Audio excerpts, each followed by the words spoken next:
Bulletin का आगाज करें। मौसम की खबर दें। कराची समेत सिंध के साहिली इलाकों में आज हल्की बारिश हो सकती है। महकमा मौसमियात के मुताबिक मंगल को कराची में सबसे ज्यादा बारिश सुरजानी टाउन में 58 मिलीमीटर रिकॉर्ड की गई। बारिश के बायस मंगल को कराची में कई परवाजें मंसूख कर दी गई। 18 परवाजें ताखीर का शिकार हुई हैं। बारिश से शहर भर में ट्रैफिक का निजाम दरहम बरहम हो गया है।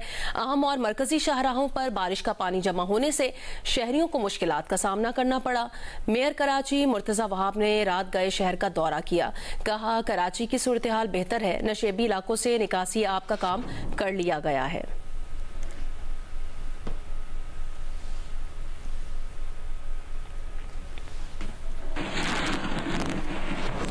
कराची में आज भी हल्की बारिश का इम्कान है। कराची के मौसम का अहवाल बताएंगे कमर अली मस्तोई।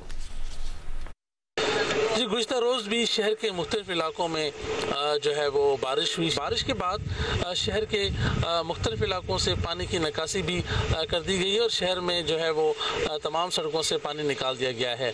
महकमा मौसमियात का कहना है कि आज दर्जा हरारत ज़्यादा से ज़्यादा 37 डिग्री सेंटीग्रेड तक जा सकता है। इस वक्त दर्जा हरारत जो है वो 30 डिग्री सेंटीग्रेड है। आज भी शहर में हल्की बारिश और बूंदाबांदी का इम्कान है। सुबह सवेरे हवा कुछ कम थी, अब जो है वो हवा जो है शहर में चलना शुरू हो गई है, जिससे गर्मी का एहसास जो है वो कम हो रहा है। महकमा मौसमियात का कहना है कि आज जो है वो हल्की बारिश और बूंदाबांदी भी हो सकती है। कल महकमा मौसमियात का कहना है कि शहर में तेज समुद्री हवाएं बहाल हो जाएंगी। इस वक्त भी शहर में जो है वो मतला जो है वो जुज़वी तौर पर बरालूद है। आज से 16 जुलाई के दौरान इस्लामाबाद, पंजाब, कश्मीर में बारिश का इम्कान है। महकमा मौसमियात के मुताबिक आज से बहरा अरब से मानसून हवाएं मुल्क में दाखिल होंगी, जो बारिशों का सबब बनेगी। 11 से 15 जुलाई के दौरान खैबर पख्तूनख्वा और गिलगित बल्तिस्तान, जबकि 12 से 14 जुलाई के दौरान बलूचिस्तान के बाज़ मकामात पर बादल बरस सकते हैं।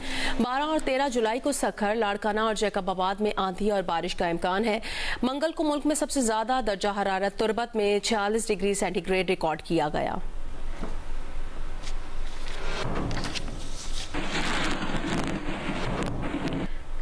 शिमाली वजीरिस्तान में वतन का दिफा करते हुए जामे शहादत नोश करने वाले कैप्टन मोहम्मद उसामा बिन अरशद शहीद की नमाज जनाजा चकलाला गैरीजन रावलपिंडी में अदा कर दी गई है। वजीर आजम Shahbaz Sharif, army chief general Syed Asim Munir, वजीर दिफा, वजीर इत्तलात, हाजिर सर्विस और रिटायर्ड फौजी अफसरान, जवानों और शहीद के लवाहिकीन ने नमाज जनाजा में शिरकत की। वजीर आजम का कहना था, पाकिस्तान के दुश्मनों को मुत्तहिद सोच और हिकमत अमली से शिकस्त दी जाएगी। कौम दहशत गर्दों और उनके सहूलतकारों के खिलाफ पुरअज़्म है। ये कुर्बानियां हर किस्म की दहशत गर्दी को शिकस्त देने के लिए हमारे अज़्म की अक्कास हैं।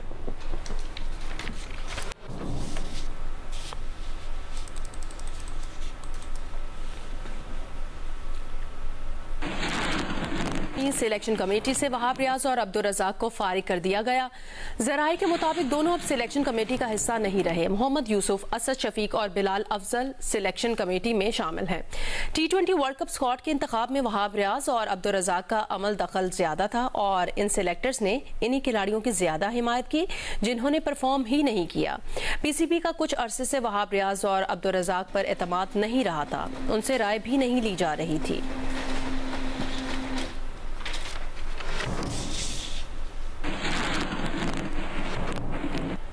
कराची के इलाके शादमान टाउन ब्लॉक 14A में 10 घंटे से बिजली की फराहमी मुअत्तल है। इलाका मकीनों की शिकायत सामने आई। लांडी, कोरंगी, मलीर 15 समेत कई इलाकों में बिजली मुअत्तल रही। बिजली की गैर एलानिया लोड शेडिंग के खिलाफ नॉर्थ नाजिमाबाद के मकीनों का रात को के इलेक्ट्रिक के दफ्तर के बाहर एहतजाज। कहा कि रोजाना 14 से 16 घंटे बिजली गायब रहना मामूल बन गया है। बिजली की लोड शेडिंग की वजह से पानी की किल्लत भी होती जा रही है।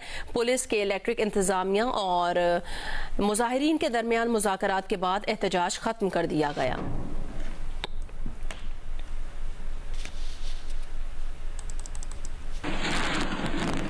वज़ीर आज़म मियां मोहम्मद शहबाज शरीफ ने 200 यूनिट वाले सारिफ को बिजली की कीमत में 3 माह की रियायत देने का ऐलान कर दिया है। प्रेस कॉन्फ्रेंस में कहा कि इसके लिए IMF को एतमाद में लिया है। सब्सिडी के लिए तरक्याती बजट से 50 अरब रुपए निकाले हैं।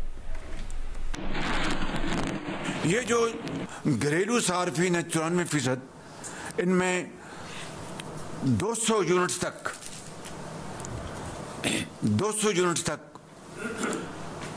हम इनको राहत दे रहे हैं 3 महीने के लिए।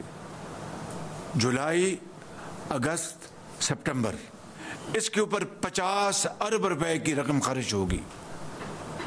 50 अरब रुपए, और इसमें कराची इलेक्ट्रिक सप्लाई कॉरपोरेशन भी शामिल है। तो ये हमने 50 अरब रुपए अपने डेवलपमेंट फंड से निकाला है। माजी की तरह वादा करके किसी को धोखा नहीं दिया, अवाम का भी ख्याल रखा, गरीब अवाम का, आम आदमी का, और जिनके साथ हमने ये मुआहदा करके आगे चलना है उनको भी पूरी तरह ऑन बोर्ड रखा। जिला बदीन में 2 रोज से जारी बारिश ने चावल की फसल को फायदा पहुंचाया है। तफसील बताएंगे एजाज सई।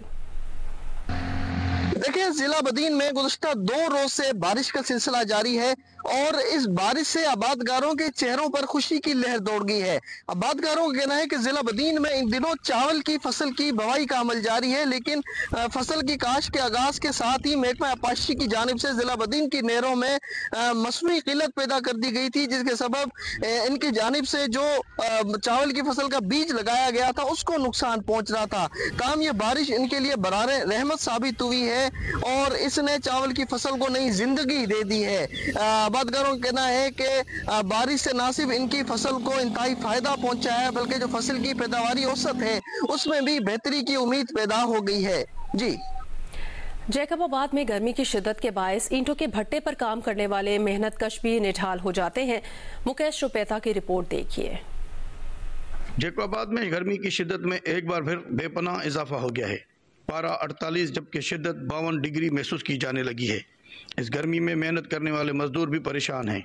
ईंटों के भट्टों पर काम करने वाले मजदूरों का कहना है कि सुबह सवेरे से लेकर दोपहर तक काम करते हैं, ऊपर सूरज की तपिश और नीचे भट्टों की आग से बीमार हो जाते हैं और उजरत भी पूरी नहीं मिलती है। क़यामत गैस गर्मी की शिद्दत में इजाफे के बावजूद सिपको हकाम की जानिब से बिजली की बदतरीन लोड शेडिंग का सिलसिला बदस्तूर जारी है। बिजली की बंदिश की वजह से शहरी अजियत में मुब्तला हो चुके हैं। मौसम के गर्म रहने और शदीद गर्मी की वजह से शहर की सड़कें और गलियां सुनसान हो जाती हैं, जिससे शहर का कारोबार भी मुतासर हो गया है। शहरियों ने मुतालबा किया है कि क़यामत गैस गर्मी में बिजली की लोड शेडिंग का दौरानिया कम करके आवाम को रिलीफ फराहम किया जाए। कैमरामैन शबीर खोसो के साथ मुकेश रुपैता, जियो न्यूज़, जैकबाबाद। आज़ाद कश्मीर में दरियाए नीलम में चंद रोज कबल डूबने वाली लड़की की लाश निकाल ली गई है। सैर के लिए आई लड़की सेल्फी बनाते हुए दरियाए नीलम में जा गिरी थी। आज़ाद कश्मीर में दरियाए नीलम में चंद रोज कबल डूबने वाली लड़की की लाश निकाल ली गई है। सैर के लिए आई लड़की सेल्फी बनाते हुए दरियाए नीलम में जा गिरी थी। वफाकी हुकूमत ने कहा कि फ़ोन रिकॉर्डिंग का कानून 1996 से लागू है। कौमी सलामती के तहफ़्फ़ुज़ और दहशत गर्दी के वाक़यात के सदेबाब के लिए इंटेलिजेंस एजेंसीज को हुकूमत ने इसी कानून के तहत SRO जारी करके इजाज़त दी है। वफाकी वज़ीर कानून आज़म नज़ीर तारण ने कौमी असम्बली को बताया कि आइन के बरक्स किसी बात का सोचा भी नहीं जा सकता। इस कानून के तहत इंटेलिजेंस एजेंसीज ऑपरेट करती हैं। Chairman PTI barrister Gauhar Ali Khan ने बानी PTI के फोन टैपिंग की हिमायत में माजी के बयानात पर बात करने से गुरेज किया है। पार्लियामेंट के बाहर मीडिया से बात करते हुए कहा, मुजरिमात पर नजर रखना अलग बात है, फोन टैपिंग पर ब्लैंकेट टू नो नोटिफिकेशन आइन की खिलाफ वर्जी है।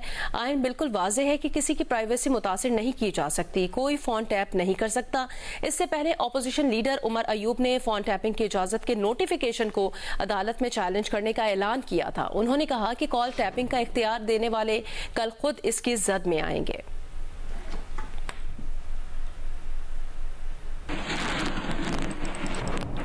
वजीर दिफा ख्वाजा आसिफ ने कहा कि PTI के लीडर पहले अपने दौर में फोन टैपिंग की तौजीह पेश करते रहे थे, आज उसकी मुखालफत कर रहे हैं। PTI इस चीज़ का मुतालिबा करे जिस पर उसके अपने हाथ साफ हों। प्रोग्राम आज शाहजेब खानजादा के साथ में बात करते हुए कहा कि ISI को फोन टैपिंग का इख्तियार देने पर कोई भी तनकीद कर सकता है सिवाय PTI के।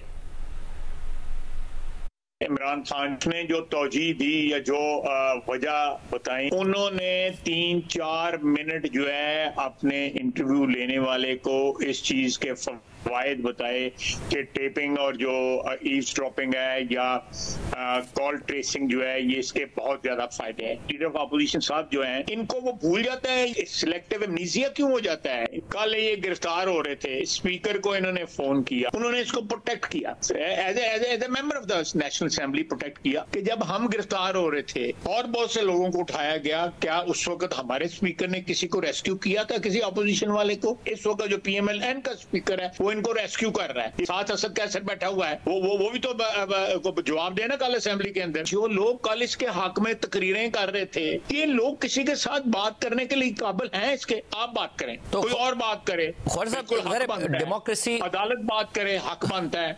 लेकिन ये कौन होते हैं ये बातें करने वाले? खैबर पख्तूनख्वा के चीफ मिनिस्टर ने जो कुछ अंदर कहा, जो कुछ बाहर कहा, वो फर्क है।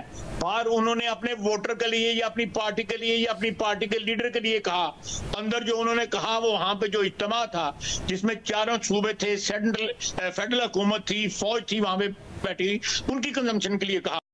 अमरीकी महकमा खारजा के तर्जुमान मैथ्यू मिलर ने कहा कि पाकिस्तानी अवाम ने दहशत गर्दों के हाथों बहुत नुकसान उठाया। इलाकाई सलामती को दरपेश खतरा से निमटने के लिए पाकिस्तान के साथ मुश्तरका मफाद रखते हैं, पाकिस्तान के साथ बाकायदगी से काम कर रहे हैं। प्रेस ब्रीफिंग में मैथ्यू मिलर का कहना था, अमरीका तालिबान को सपोर्ट नहीं करता, वाजे कर चुके हैं कि तालिबान को फंडिंग नहीं देते। अक़वाम मुत्तहिदा ने अफगानिस्तान में ख़वातीन के साथ नारवा सलूक किया और अफगानिस्तान में नाम निहाद इखलाकी निगरानी पर रिपोर्ट जारी की है।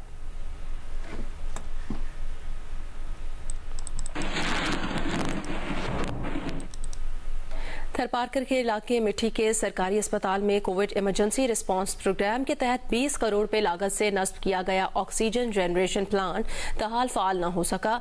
इस बारे में मजीद बताएंगे जियो न्यूज के नुमाइंदे अब्दुल गनी बजीर।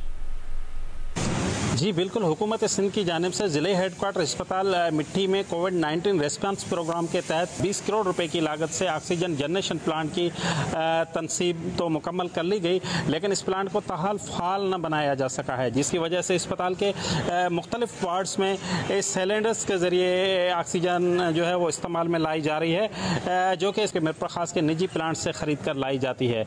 MS सिविल अस्पताल मिट्टी के मुताबिक इस अस्पताल में माहाना 3 लाख और सालाना 36 लाख रुपए की करीब जो है वो ऑक्सीजन इस्तेमाल में लाई जाती है, जिसका बर्डन अस्पताल की रनिंग बजट पर पड़ता है। यहाँ के शहरों ने हुकूमत सिंध से मुतालबा किया है कि इस ऑक्सीजन जनरेशन प्लांट को जल्द से जल्द फाल बनाया जाए, ताकि अस्पताल के मुख्तलिफ वार्ड्स में बजरिए लाइन ऑक्सीजन की फराहमी को